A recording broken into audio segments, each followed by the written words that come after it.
MTV news Kannada ವಾಹಿನಿಗೆ ಸ್ವಾಗತ.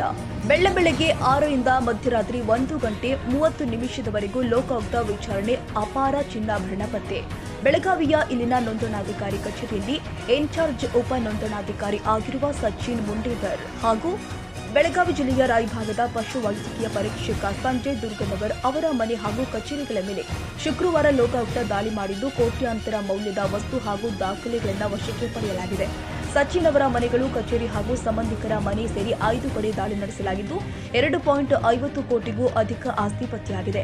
81 ಲಕ್ಷಕ್ಕೂ ಹೆಚ್ಚು ಮೌಲ್ಯದ ಚಿನ್ನಾಭರಣ, 5.29 ಲಕ್ಷದ ಬೆಳ್ಳಿ ಸಾಮಗ್ರಿಗಳು, ನಿರ್ಮಾಣ ಹಂತದಲ್ಲಿ ಇರುವ 50 ಲಕ್ಷದ ಮನೆ, 2 ಲಕ್ಷದ ನಿವೇಶನ, 6 ಲಕ್ಷ ಬೆಲೆ ಬಾಳುವ ಜಮೀನು, 2.50 ಲಕ್ಷದ ವಾಹನಗಳು, 68 ಲಕ್ಷ ಬ್ಯಾಂಕ್ ಡೆಪಾಸಿಟ್, 18 ಲಕ್ಷದ ಮ್ಯೂಚುವಲ್ ಫಂಡ್, 15 ಲಕ್ಷದ ವಿವಿಧ ಷೇರುಗಳು, 1.35 ಲಕ್ಷ ನಗದು ಪತ್ತೆಯಾಗಿದೆ.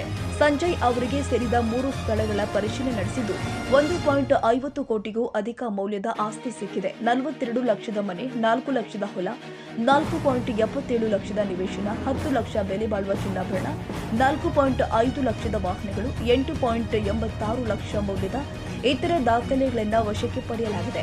ಲೋಕಾಯುಕ್ತ ಎಸ್ಪಿ ಹನುಮಂತರಾಯ ನೇತೃತ್ವದಲ್ಲಿ ಬೆಳ್ಳಂಬೆಳಗ್ಗೆ 6 ಜನರಿಂದ ಲೋಕಾಯುಕ್ತ ದಾಳಿ ನಡೆಯಿತು. ತಾಜಾ ಸುದ್ದಿಗಾಗಿ ಎಂಟಿವಿ ನ್ಯೂಸ್ 24x7ಗೆ ಸಬ್ಸ್ಕ್ರೈಬ್ ಮಾಡಿ ಮತ್ತು ಬೆಲ್ ಐಕಾನ್ ಅನ್ನು ಒತ್ತಿ. ತಪ್ಪದೇ ಲಿಂಕ್ ಶೇರ್ ಮಾಡಿ.